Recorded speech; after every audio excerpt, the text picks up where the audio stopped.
a confiar no Senhor, nós somos levados a ser filhos de Deus. Jesus falou assim, olha, é chegado o reino de Deus. Jesus falou assim, anuncia todo mundo. Jesus não falou assim, olha, chegou a igreja tal. Jesus não falou assim, ó, como alguns pensam, nasceu a igreja católica, nasceu a igreja evangélica, nasceu a igreja ortodoxa, nasceu a igreja bizantina, que são as igrejas mais antigas.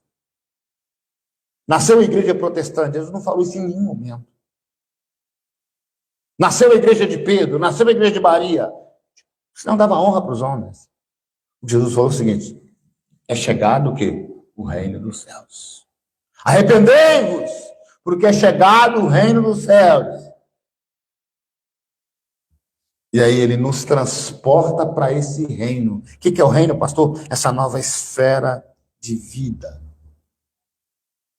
E é o reino que não te traz para ser servo, mas te traz para ser filho.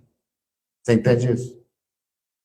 É um reino que te traz não para te dar só essa vida, mas para te dar a eternidade, mas para devolver para nós o paraíso que foi nos roubado pelas potestades do mal. Então ele não só livra você, tira você, ele transporta você para uma nova esfera de vida. Você recebe isso nessa noite? É uma nova esfera de vida. E se você está atrelado ao reino dos céus, o Satanás, o espírito das trevas, ao ver a marca do sangue de Cristo sobre a tua vida, ele tem de retroceder. Pastor, como é que eu posso ser filho de Deus e estar nesse reino? Simples e fácil. João capítulo 1, versículo 12, né? Fala assim, ó, todos quantos o receberam, deu-lhes o poder de serem feitos filhos de Deus, aos que creem no seu quê? Nome. Por que a palavra, olha só que coisa interessante, mas todos quantos receberam, deu-lhes, olha só, o poder. Essa palavra poder está falando de autoridade espiritual.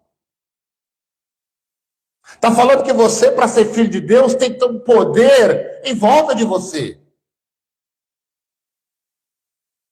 Para você ser filho de Deus, o poder maior, a coisa mais forte tem que estar em sua volta. E não há nada mais forte, mais poderoso do que o nome de Jesus. Você recebe isso essa noite?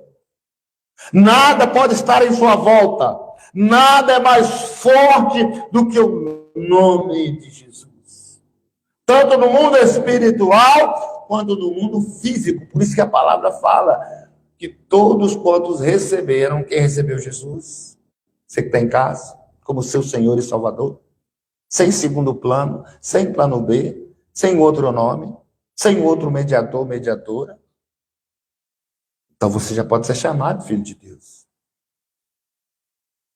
É verdade, é a palavra que diz.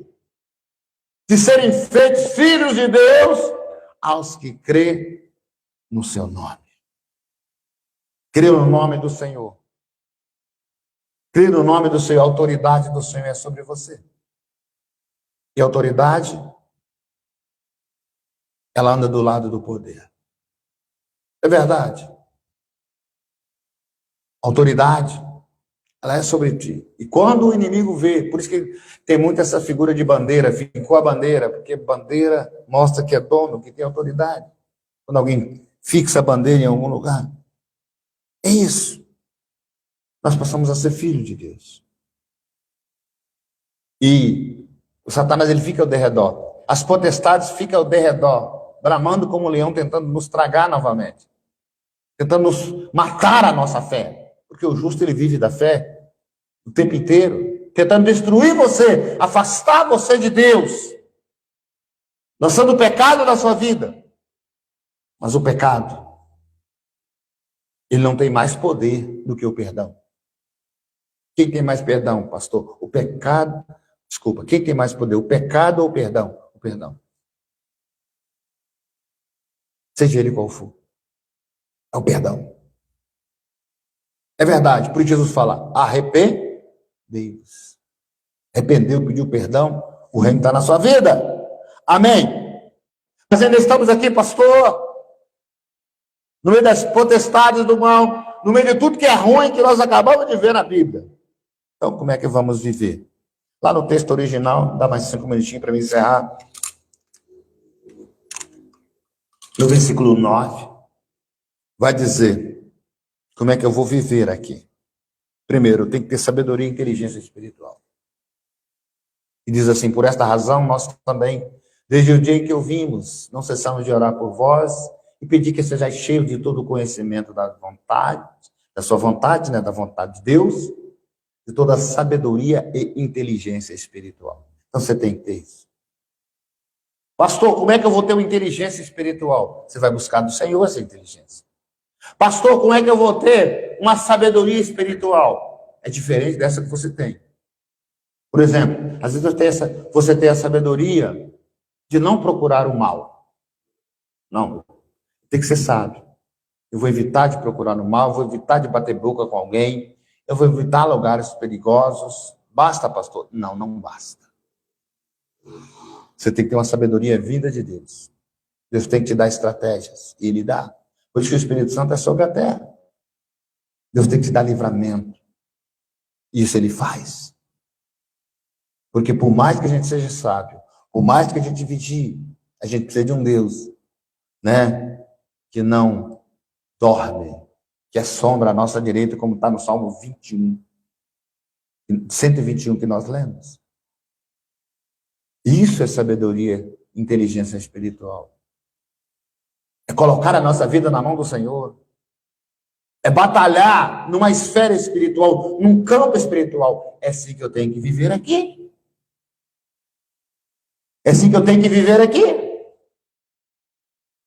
Clamando ao Senhor, orando ao Senhor, se fortalecendo no Senhor.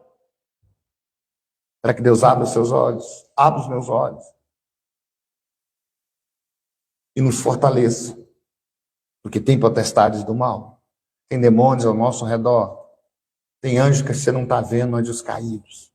Quer destruir você, destruir teu casamento, destruir tua vida, destruir teus filhos, destruir tua casa, destruir tudo que está ao seu redor, porque o diabo, ele é destruidor. É isso. Simples. Roubar, matar e destruir.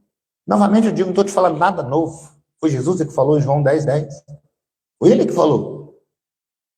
E Ele veio para nos dar a vida, Ele veio para nos tirar da potestade das trevas e nos transportar para o reino de Jesus. Então, eu vou viver aqui na terra, mas vou viver dentro do reino do Senhor. Amém?